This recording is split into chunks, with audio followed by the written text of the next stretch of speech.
The pocket watch is a thing of the past, a charming relic of a bygone age, when all we had to do was to set the time and wind the mechanism. And if we forgot, then the watch stopped. But what if the time it stopped was more than just a coincidence? What if it was trying to tell us something, even warn us? This little tale is set immediately before the Second World War and tells of a train journey with a difference. Time is important on the railway, but on the stormy night in our story, time doesn't play by the rules. If you enjoy it, please be sure to check out my other novels and short stories on Amazon, Apple, Barnes & Noble, Smashwords, and other ebook providers. I'm Dave McGee, the author and your narrator. Thank you for listening. The old man paid the cab driver, picked up his case, and disappeared into the gloom of Euston railway station. Taking a paper from the newsstand, he walked to the platform and found his carriage with the ease of one who'd done so many times before. He grasped the door handle and looked up at the cavernous roof of the station, booming and creaking under the assault of a most ferocious storm, and he shuddered.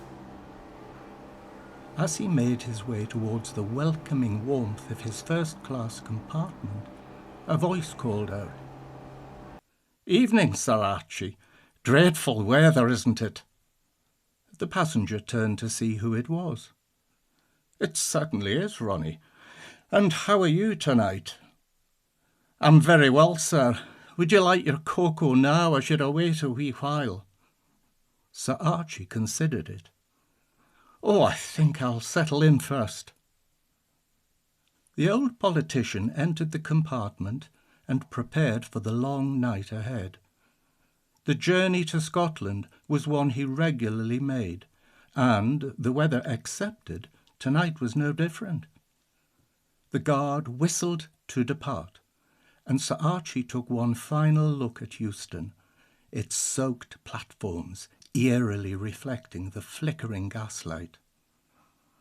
Drawing the curtains, he settled back into his armchair to read the paper. War with Germany more certain. Several times he took up the paper and tried to read, but he could not concentrate, and in no time at all he slumped into a fitful sleep. After some time, there came a rap on the door.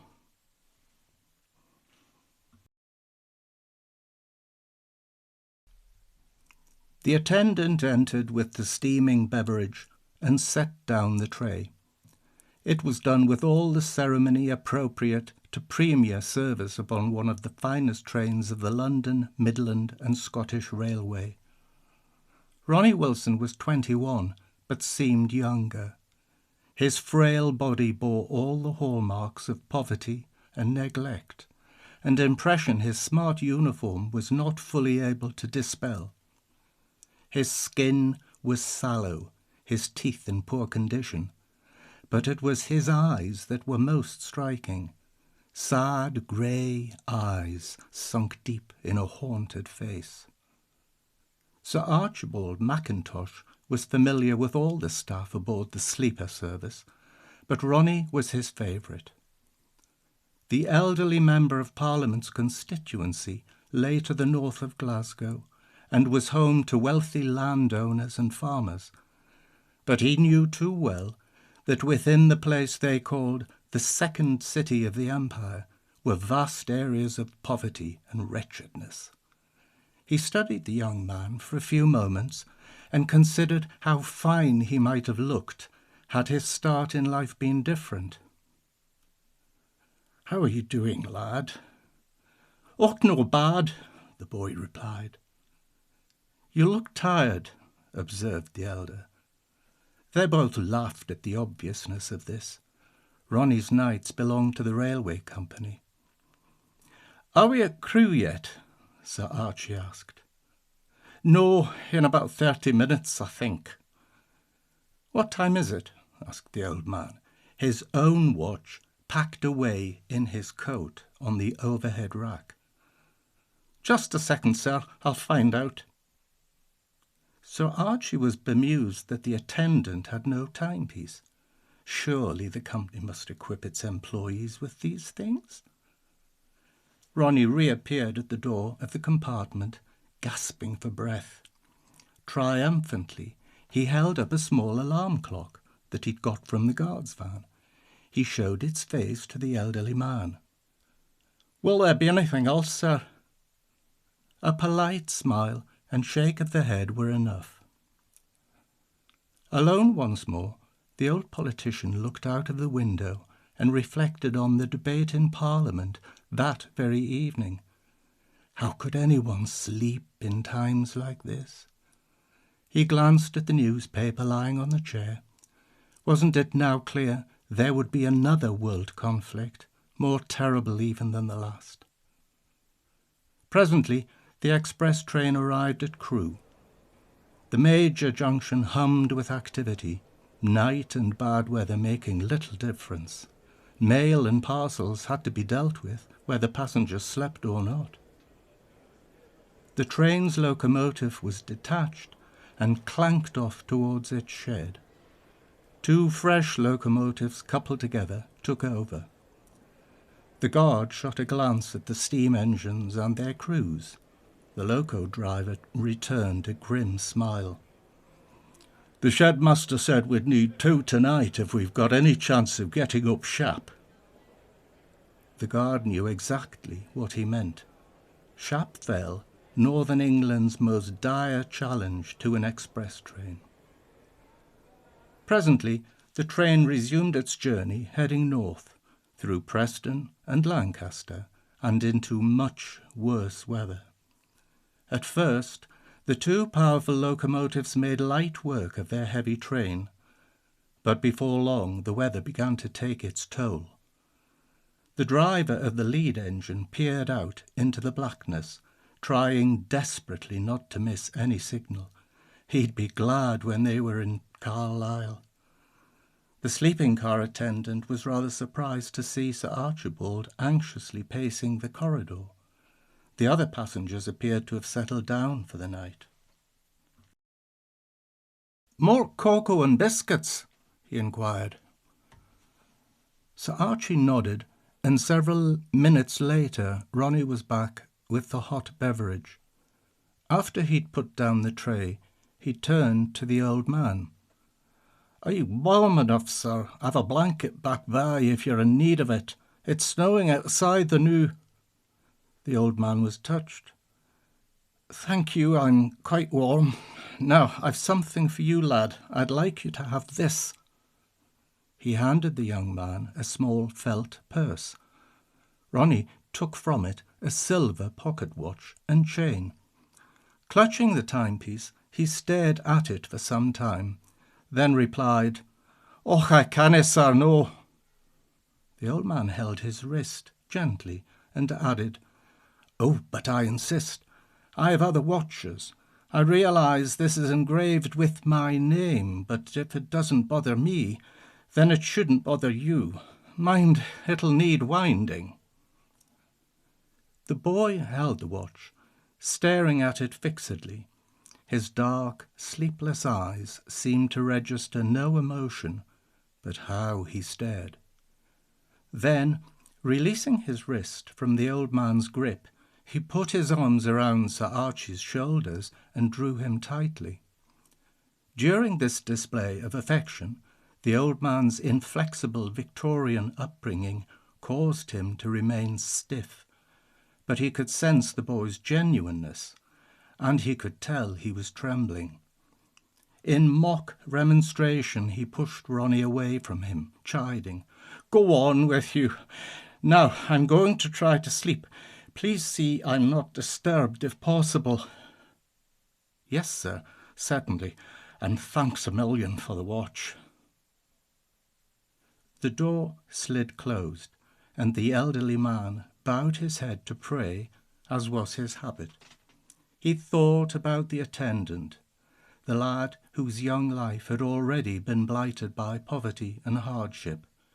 If there were to be another war, Ronnie would almost certainly be called up. Maybe that would be a better option for him. No, how could that possibly be? The boy was bright. How else had he achieved the position he had so soon in his career? With these thoughts, and others too complex to unravel, the old man fell into a deep sleep. The train thundered ever northwards into the mountains of Westmoreland and blizzard conditions, both firemen toiling to keep the loco's fires fed with coal. The great bank that is Shap Fell lay ahead. Even on a fine day, this is an ascent that demands the best a crew can give. But on this night, snow was piling high, covering signals, track, and structures. Both enginemen leant out of their cabs, facing the stinging onslaught, vainly trying to make out signals in the appalling conditions. Finally, the form of a semaphore could be seen, obstinately set at stop. But it was too late.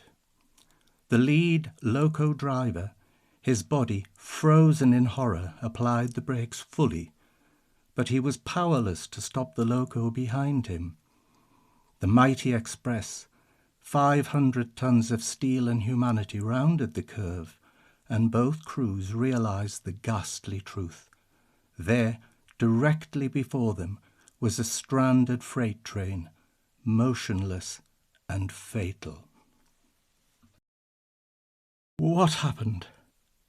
Sir Archie asked the nurse, who was leaning over him. You've had a terrible experience, but you're going to be all right. Where am I? Kendal Infirmary. The nurse fussed about for a few moments, then left. The old man eased himself free of the sheets she had just tightened around him and gazed at the other beds. The room was dimly lit and quiet. He leant back on his pillow and shut his eyes. Seconds later he was asleep once more.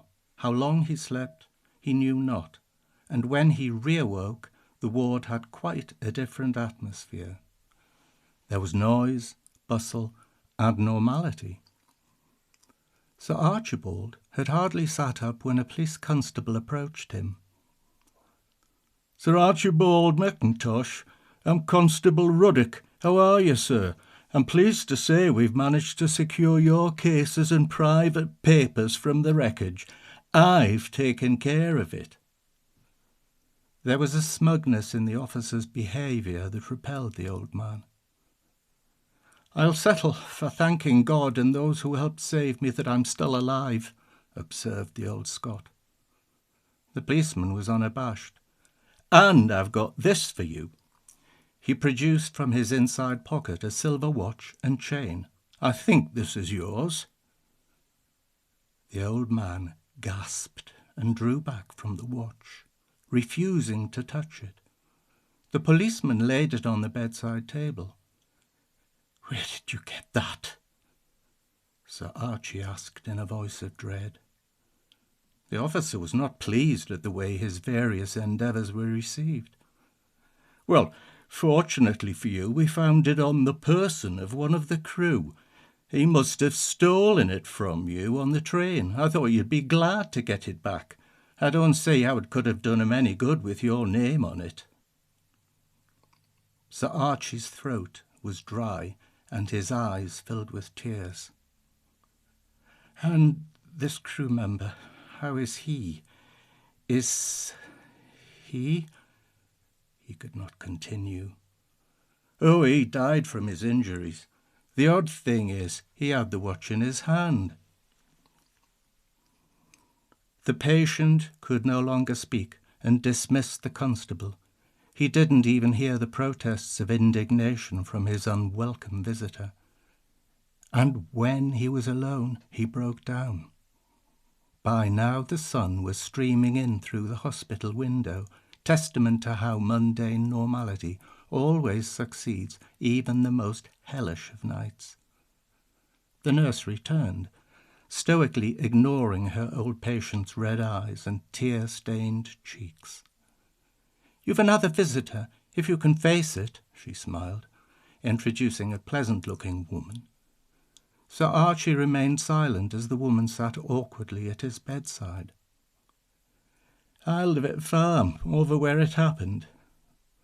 There was a pause, which seemed to last forever. Then Sir Archie asked, "How bad is it? How many?" "Close on 100 so far. Folk were covered in snow before they could be found and attended to." The old man sank back. "And did you find me?" "Yeah." "Then I must thank you from the bottom of my heart. Oh, anyone would do what we did. And you know what really saved you was that you were wrapped in a thick woolen first aid blanket. Nobody knows how that came about." "Did everyone else in my carriage perish?" asked the old man guardedly. "Yes, I'm pretty sure they did. The sleepers came off worst, what with the cold." "When did it happen?" "Oh, now that I can tell you. My husband gets up at 4 on the dot and I make him a cup of tea. We just got up when it happened. That's how we got there so soon, not long after 4. Sir Archie picked up his watch from the table to check the time. It had stopped and read 4:22. He clasped the timepiece to his chest and shut his eyes.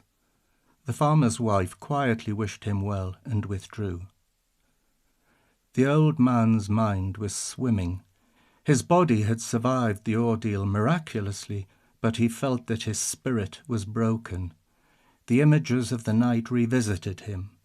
The watch, the policeman, the blanket, and most of all Ronnie Wilson's gaunt face and deep, sad eyes. All was unfairness and pain, suspicion and cruelty, horror and death. The old bachelor recalled the moment, literally only hours earlier, when Ronnie had embraced him. Years of repression had forbidden the response he ached to return. For the most fleeting of moments he wanted to hug the young man till the breath left him. Surely this was the young man he'd always wanted. And now he was dead, beyond words and hope. He began to shake uncontrollably. Sir, your cab is here. It's nearly 10 o'clock. Sir Archibald forced open eyes that seemed glued down. It is that sensation of being awakened that is so unwelcome as to almost feel like pain.